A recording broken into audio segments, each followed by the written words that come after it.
Hello everyone, I hope you've been doing well. For me, I haven't been making any art for an entire month as I've been away and we had a very intense heatwave here in France.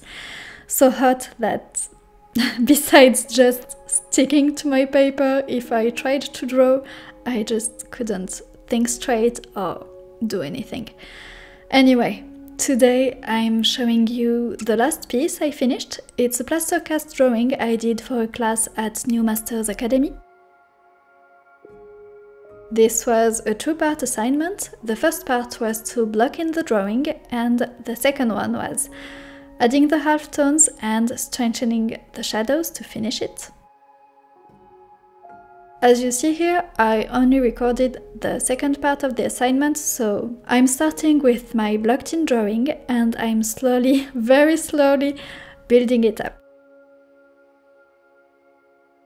In this video, I compressed about 2 hours of work, which I did in small 20 to 30 minutes chunks. I'm working from a photo reference provided by New Masters Academy for this class, and I'm keeping it on my iPad on the left side of my table easel. You can't see it now, but a bit later in the video you will. This drawing is graphite on mixed media paper, which I especially enjoy working with for graphite or ballpoint pen drawings.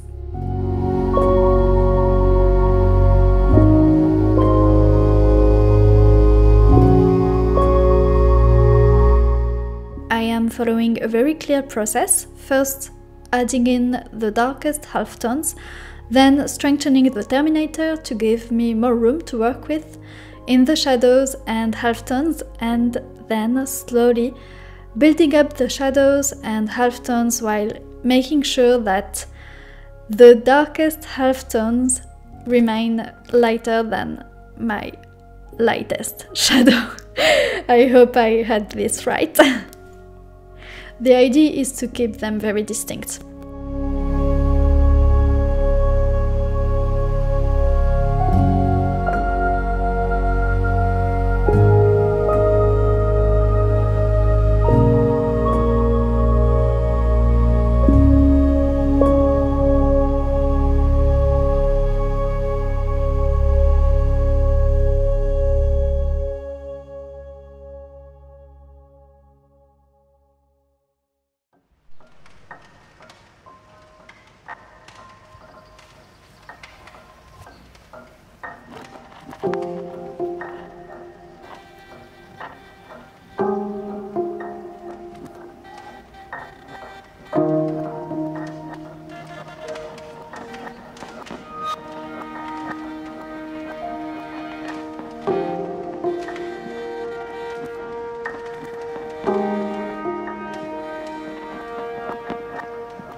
The main difficulty I had with this assignment was to place the features in the shadow part correctly, which I don't think I did, but it was my main difficulty, because in the past I have done very rendered graphite drawings, but for them I used to place all of my features, all of my elements very carefully first, and then doing my rendering almost like a coloring book, but I didn't really think in terms of light part and shadow part. Not at all, actually. It's a new thing for me and something I learned in this class. Usually I would trace my drawing, and so I had a very detailed thing to work with, and this is not what happened here. First, I didn't trace, it's a drawing class, so I drew it, and for this class, the first step, which was blocking in the drawing, had us first separate light from shadow to create a very clear distinction, and then lightly filling in all of the shadow parts. So none of the elements were drawn into the shadow parts. The idea being that you don't want to have the same level of detail in the light part and in the shadow part. So in the shadow, everything will be more soft. And this was new for me. I struggled quite a bit to place his eye on the shadow part, and I think the nose also looks weird. But overall, for me, the process was worth it. Despite its weaknesses, I think this drawing has a lot more clarity and something dramatic in the distinction between light and shadow that was very lacking in my old graphite drawings.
Now I'm almost done. I hope that you enjoyed this video. Please let me know in the comments if you did, and I will see you soon for another one. Thank you!